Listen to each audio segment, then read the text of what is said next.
श्री ब्रह्मचारी गोपालानंद जी और उनके ध्यान अनुभव। ध्यान से रोगी का निदान। एक दिन मेरे पास एक रोगी आया, उसका निदान मुझसे नहीं लगा। मैंने ध्यान में बैठ करके प्रभु जी से प्रार्थना की कि प्रभु ये बतलाएं कि ये रोग क्या है। प्रभु जी ने उत्तर दिया कि इसका जन्म वर्षा ऋतु के श्रावण मास में प्रातः काल हुआ था। तब दाई नहीं थी और यह करवट से ठंडी जमीन में गिर गया था। उस समय का यह शीत है, इसी से इसको दर्द हो जाता है। इसको सुजाग के कारण ये सब दुर्बलता है।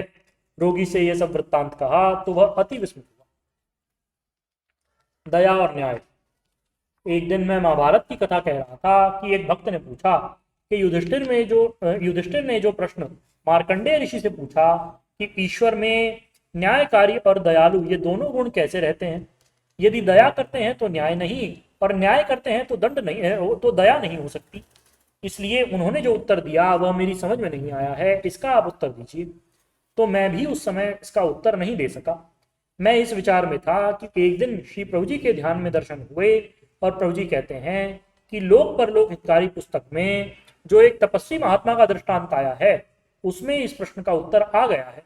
यह आज्ञा पा करके वह दृष्टांत इस प्रकार से मैंने कह सुनाया कि एक महात्मा ने एक पर्वत की शिला पर बैठकर हजारों वर्ष तक तपस्या की। 1000 वर्ष तक तपस्या की। तपश्चर्या के बाद आकाशवाणी हुई कि बोल तू दया चाहता है या न्याय। महात्मा ने कहा कि मैं न्याय चाहता हूं। इस पर आकाशवाणी हुई कि यदि तू न्याय चाहता है तो जिस पर्वत की शिला पर बैठकर तूने 1000 वर्ष तक तप किया है उसको अपने सिर पर रख करके 1000 वर्ष तक फिर तप कर, तब इसके फल का अधिकारी होगा। इतना सुनकर महात्मा त्राहिमाम त्राहिमाम कहने लगा। फिर उसे भगवान ने स्वधाम में बुला लिया।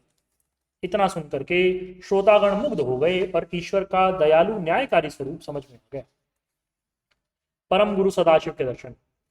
एक दिन ध्यान में मैंने प्रभु जी से पूछा कि प्रभु कृपा करके अपने गुरु महाराज के दर्शन कराएं। बस फिर क्या था, सहसा नेपाल वासी महाप्रभु सदाशिव के दर्शन होने लगे। कोटि सूर्य समान महान प्रकाश था। दृष्टि स्थिर होनी मुश्किल हो गई। शरीर में कंपन होने लगी। तब मैंने प्रार्थना की कि हे दीन बंधो, आपके तेज को कैसे सहन कर सकता हूं। जब ब्रह्मा विष्णु और महेश आपकी स्तुति करते हैं तब श्री प्रभु जी के हृदय में वही प्रकाशमय स्वरूप दिखने लगा। सूर्य की किरणों के समान चक्षुओं के परम पटल अर्थात भौएं दिखने लगी। पुनः वाणी हुई कि मेरी शक्ति इसके द्वारा संसार में जिज्ञासु समुदाय को ज्ञान मार्ग में प्रवृत्त कराएगी, जो कि योग द्वारा प्राप्त होता है तथा आस्तिक और नास्तिक सबके कल्याण का कारण बनेगी। सुहृद ज्ञान। एक दिन मैंने ध्यान में मित्र हरिश्चंद्र के लिए प्रार्थना की कि प्रभु इसका काम का वेग कभी शांत नहीं होता और शुक्र विकार के कारण इसकी वायु शांत नहीं होती। प्रभु जी ने कहा कि ये तेरे साथ कपट करता है। मैंने कहा प्रभु ऐसा तो मालूम नहीं होता। प्रभु जी ने कहा कि जो तुम तख्त खरीदना चाहते हो वह तख्त उसी का है और वह दूसरे का नाम रखकर तुमसे अधिक दाम वसूल करना चाहता है। मैंने कहा प्रभु यदि वह ऐसा करना चाहता है तो परीक्षा कैसे करूं। प्रभु जी ने उत्तर दिया कि ये कोई बड़ी बात नहीं। जब इसका पिता तुम्हारे पास दवाई लेने को आए तब उससे तुम कहना कि जो तख्त सेठ जयनारायण के लिए यहाँ रखा हुआ है, जिसमें बीच के तख्त में छेद है, क्या वह तुम्हारा है। तो वह कहेगा कि हाँ वह हमारा ही है। तब तुम कहना कि तख्त का क्या दाम है। तो वह कहेगा कि तख्त के बाबत हरिश्चंद्र से ही पूछना। मैंने कहा कि यदि यह वार्ता सत्य हुई तो मैं भी उसको वैद्य तथा मित्र से छल करने का परिणाम दिखाऊंगा, जो वह जन्म भर याद रखे और पश्चाताप करे। प्रभु जी ने मेरे इन विचारों को जान करके कहा कि तुम्हारा यह कर्तव्य बिल्कुल नहीं, तुमको पंत वृत्ति धारण करनी चाहिए। तुम पर अत्यंत कठोर प्रहार भी करे तो भी उस पर तुमको दया ही करनी चाहिए। पुत्र 3 बार, मित्र 2 बार और शिष्य अनेक बार क्षम्य होता है। उसको उसका दोष दिखला करके क्षमा करना ही तुम्हारी शोभा है, जिससे वह पुनः ऐसा ना करे। और उसको कपूर 2 रत्ती तक खिलाओ, इससे उसका शुक्र दोष शांत हो जाएगा। मैं इसके बाद में ध्यान से उठा, बैठा और दुकान पर जाकर के बैठा ही था कि हरिश्चंद्र का पिता दवाई लेने आया और मैंने तख्त के बारे में प्रभु जी की आज्ञानुसार पूछा तो प्रभु जी के कथनानुसार ही उसने उत्तर दिए। तब मेरे मन में निश्चय हो गया कि अवश्य हरिश्चंद्र ने छल किया है। क्रोध तो उसके प्रति बहुत आया, किंतु प्रभु जी की आज्ञा नहीं थी। पुनः हरिश्चंद्र के दुकान पर आने पर मैंने अपनी अनुमति बतलाई तो उसने भी स्वीकार किया कि तख्त मेरा है और अपने कपट पर पश्चाताप करने लगा। मैंने उसे समझाया कि उसे ऐसा नहीं करना चाहिए था। इसके पश्चात मैंने श्री प्रभु जी की आज्ञा अनुसार कपूर खिलाया तो उसका रोग बिल्कुल शांत हो गया। बैकुंठ धाम के दर्शन। एक दिन मैं लगभग 2 बजे श्री प्रभु जी के पास बैठा था कि बहन द्रौपदी कुछ प्रेम के गीत गाने लगी। तभी श्री प्रभु जी ने अपने इस बालक की चित्तवृत्ति को अंतर्लीन किया तो मैं अपने भीतर अनुपम दृश्य देखने लगा। वन पर्वत लांघते हुए बद्री नारायण के दर्शन उन्होंने कराए। मंदिर का स्वर्ण कलश ऊपर से दिखला करके प्रभु जी ने कहा कि जल्दी चलो, इधर न रुको, अभी बहुत चलना है। फिर बर्फानी पहाड़ दिखाए, उसके बाद चांदी का पर्वत दिखलाई पड़ा। कुछ ऊपर जाने पर स्वर्णमय नगरी दिखलाई पड़ी। फिर सोने का एक पूरा पर्वत ही दिखलाई दिया। मैंने प्रभु जी से कहा कि यहाँ पर जो सिद्ध लोग रहते हैं उनके भी दर्शन कराते चलिए। प्रभु जी ने कहा कि चलो, अभी तो बहुत चलना है। इतना कहकर उन्होंने सिर पर हाथ रखा तो उसके बाद मुझे दिखना सुनना सब बंद हो गया। कुछ देर बाद प्रभु जी ने फिर हाथ फेरा तो कोटि सूर्यों के समान प्रकाश उठा दिखने लगा। नेत्रों में उस प्रकाश को देखने की शक्ति न रही। फिर प्रभु जी ने नेत्रों पर हाथ फेरा। अब जो आंख खुली तो प्रभु जी विष्णु भगवान के स्वरूप में विराजमान थे और उनका वाम पद श्री लक्ष्मी जी के कर कमलों में था। दक्षिण दाहिना पैर मुड़ा हुआ था। कानों में सूर्य चंद्रमा के समान कुंडल लटक रहे थे। नेत्रों की शांति ज्योति आनंद धारा बह रही थी। श्री प्रभु जी का गोल गुंबदाकार मुकुट संसार के सूर्य को तेजोहीन कर रहा था। उनके दक्षिण पार्श्व में 4 गौर वर्ण बालक पीतांबर धारण किए बैठे थे। उनका तेज चंद्रमा के समान शांतिदायी था। प्रभु जी ने करुणा में नेत्रों से ऊपर की ओर देखने को कहा। नाना प्रकार के शब्द आने लगे, तरह तरह के नाद और वाद्य बजने लगे। अप्सरा गंधर्व नृत्य गान आदि करते दिखलाई पड़े। प्रभु जी अपनी प्रेम दृष्टि से सबको पुलकित कर रहे थे। श्री प्रभु जी ने सामने दृष्टि डाली तो वीणा बजाते बजाते चतुर्विध भक्ति के अधिकारी नारद जी दिखलाई पड़े। नारद जी आनंद मग्न अवस्था में थे। समीप आने पर उन्होंने प्रभु जी के चरण कमलों में दंडवत की। प्रभु जी ने कहा, कहो नारद, इस समय कैसे आना हुआ? नारद जी कहने लगे कि प्रभु, एक शंका उत्पन्न हुई। प्रभु जी ने कहा कि नारद, मुझे तुम्हारी शंका बहुत प्यारी लगती है। नारद ने कहा, भगवान, आपने अनेक कथाओं में अनेक भक्ति रहस्य भरे हैं, फिर भी यह संदेह हो रहा है कि आपके श्री चरण कमलों का रस प्राप्त करके जिनका संसार से संबंध छूट जाता है वे पुरुष कैसे होते हैं और उनका साधन कौन सा है और उनके क्या लक्षण हैं? श्री भगवान बोले, हे नारद, संसार में जो मनुष्य कामिनी और कांचन के पास होते हुए भी मन से उनका त्याग कर देते हैं उनको क्रोध का वेग नहीं आता। उनका हृदय मेरा हृदय और उनके नेत्र मेरे नेत्र हो जाते हैं। ऐसे पुरुषों के स्वरूप तथा वाणी को जो मनुष्य अपने मन से ध्यान द्वारा पूजन करते हैं वे निश्चय ही मुझको प्राप्त होते हैं। जो मनुष्य ऐसे भक्त के दर्शन करने मात्र से सर्व संकल्पों को त्याग देते हैं उनको सालोक्य मोक्ष प्राप्त होता है। जिनके दर्शन और वाणी सुनने मात्र से सुधबुद्ध नष्ट हो जाती है उनको सामीप्य मोक्ष प्राप्त होता है। जिनको ऐसे भक्त के दर्शन मात्र से हृदय में गुरु भाव का चित्र खिंच जाए तथा जो दर्शन मात्र से मेरे स्वरूप का आभास करने लगते हैं उनको सायुज्य मोक्ष प्राप्त होता है। जो श्री गुरु चरणों में मन, बुद्धि, चित्त और अहंकार को लीन कर देते हैं वह मेरे स्वरूप को धारण कर कैवल्य पद के अधिकारी होते हैं।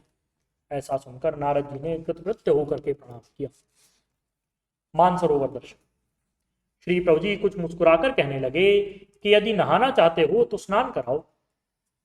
मैंने स्नान इच्छा प्रकट की तो श्री प्रभु जी ने द्वारपालों को इशारा किया। उन दोनों के साथ में जाने लगा। इधर उधर वो दोनों जा रहे थे। मैं भी खूब तेजी से चल रहा था, किंतु आश्चर्य यह था कि पैरों से भूमि स्पर्श होती मालूम नहीं पड़ती थी। चलते चलते सामने एक रास्ता आया। उन दोनों द्वारपालों में से एक बोला, इनमें से इसने ऐसा कौन सा पुण्य किया जो यह यहाँ आया? दूसरा बोला कि पूछ लो। पहले ने पूछा कि तुमने कौन से पुण्य कर्म किए जो यहाँ आए? मैंने कहा, भाई मैं पाप पुण्य नहीं जानता। दूसरा बोला, ये तो पागल है, पाप पुण्य नहीं जानता। तो पहला बोला कि ये पागल है जो पाप पुण्य दोनों कहता है। पुण्य तो यहाँ आने का कारण हो सकता है, किंतु पाप कैसे हो सकता है? पहला बोला नहीं, पागल नहीं है, कोई गुप्त धर्मात्मा है जो यहाँ आया है। दूसरा बोला, इससे अब कुछ ज्यादा ना कहो। कुछ दूर चलने पर एक तालाब दिखने लगा जिसके घाट मणि जड़ित थे। मणियों का प्रतिबिंब जल पर पड़ता था। इस दृश्य को देखने से आंखें हटना नहीं चाहती थी। उस सरोवर में सुंदर हंस मोतियों का भोग कर रहे थे। हंस चोंच को जल में डालकर चूषण क्रिया से मोतियों को चूस लेते थे और मोती उनके गले में आते प्रतीत होते थे। वे दोनों द्वारपाल कहने लगे, तुम तालाब के समीप न जाओ, वहां देव कन्याएं स्नान करने आएंगी। मैंने ध्यान करके पूछा कि भगवान ये मुझे मना कर रहे हैं और मेरा चित्त हंस क्रीड़ा देखना चाहता। प्रभु जी ने उत्तर दिया कि जितना कुछ देख सके देख, इनका डर न कर। फिर मैंने उनकी बातें न सुनी। इनमें से एक बोला, इससे ज्यादा ना कहो, ये कहीं वहां जाकर के ना कह दे। तब वे चुप हो गए। देव कन्याएं स्नान करने आई और अपने हाथों से जल भर भर कर अपने ऊपर डालकर स्नान करने लगी। उनका शरीर दिव्य आभूषणों से दैदीप्यमान हो रहा था। उनको देखकर मैंने मन ही मन प्रणाम किया। थोड़ी देर बाद हंस भी मोती खा करके तृप्त हो गए और वे सब एक स्वर से शब्द करने लगे। उनका शब्द दीर्घनादक था, ओम की ध्वनि से पूर्ण था। उस शब्द को सुनकर मन की चंचलता तथा संकल्प विकल्प सब दूर हो गए। फिर मैं स्नान करने के लिए फव्वारे के नीचे खड़ा हो गया जो उस मानसरोवर में से छूट रहा था। स्नान करने के बाद शरीर हल्का हो गया और वहां की सृष्टि दिखने लगी। चारों ओर अति रमणीक बाग थे। उन बागों के पुष्प अत्यंत सुगंधित स्वर्ण की आभा से युक्त थे। उस तालाब में हंस क्रीड़ा कर रहे थे। उन पर भी सुनहरे और स्फटिक मणि के समान थे। उनके पर भी सुनहरे और स्फटिक मणि के समान थे। उनके बागों के वृक्षों के पत्ते लटके नहीं थे, अपितु खड़े ही थे। इस शोभा को देखने से मन भरता नहीं था। दोनों द्वारपाल कहने लगे कि चलो, अब आरती का समय हो गया है। ऐसा सुनकर मैं उनके साथ लौट आया। जब मैं प्रभु जी के पास आया तो नाना प्रकार के आभूषणों से सुसज्जित अप्सराएं, गंधर्व और देवताओं के नाद वाद्य के यंत्रों से सज्जित देखा। मैं श्री प्रभु जी के चरण कमलों में प्रणाम करके बैठा। उसी समय दिव्य वाद्य बजने लगे। गंधर्व अप्सराएं गायन और नृत्य करते हुए परिक्रमा करने लगे। मैं इस आश्चर्य को देख रहा था। आरती होने के बाद सब देवता विसर्जित हुए। प्रभु जी कहने लगे कि इन दोनों ने तुमको कुछ कहा तो नहीं? वे दोनों मेरी ओर दीन भाव से देखने लगे। मैंने कहा, प्रभु, मुझसे ऐसा कोई शब्द नहीं कहा जिससे कि कष्ट पहुंचे। तब श्री प्रभु जी ने कहा, तुम यहाँ रहना चाहते हो या जाना चाहते हो? मंद बुद्धि के कारण मेरे मुख से निकला कि प्रभु जाना चाहता हूँ। तो हम लोग चल दिए। रास्ते में मैंने कहा कि प्रभु, आपने कहा था कि लौटते समय गंधर्वों और सिद्धों के स्थान दिखलाएंगे। प्रभु जी ने कहा, चलो पहले गंधर्वों का स्थान देखो। गंधर्व और गंधर्विणी मिलकर स्नान कर रहे थे। मैं उनकी क्रीड़ा देखने लगा। प्रभु जी गुप्त हो गए। ध्यान किया तो ध्यान में प्रभु जी ने कहा, या तो नाच ही देख ले या मुझे ही देख ले। मैंने कहा, चलिए, मैं नाच नहीं देखना चाहता। पुनः अलकापुरी का एक किला दिखलाया। उसमें वह स्वच्छोद सरोवर दिखलाई दिया जिसमें से एक धार भगीरथ जी ले गए, जिसको भागीरथी कहते हैं। दूसरी धार केदारनाथ जी गई, जिसको मंदाकिनी कहते हैं। तीसरी धार अलकापुरी से निकलकर बद्रीनारायण को गई, जिसे अलकनंदा कहते हैं। फिर मैंने प्रभु जी से प्रार्थना की कि प्रभु, वह स्थान दिखलाइए जहां भीमसेन ने गंधर्वों को मारा था। इतने में मुझे चेत आ गया। बोलिए श्री सतगुरुदेव भगवान की जय। परम प्रभु श्री रामलाल जी महाराज की जय। योगीराज अनंत स्वामी श्री चंद्रमोहन जी महाराज की जय। सदाशिव भगवान की जय। श्री वृंदावन विहारी लाल की जय। श्री शंकर भगवान की जय। हर हर महादेव।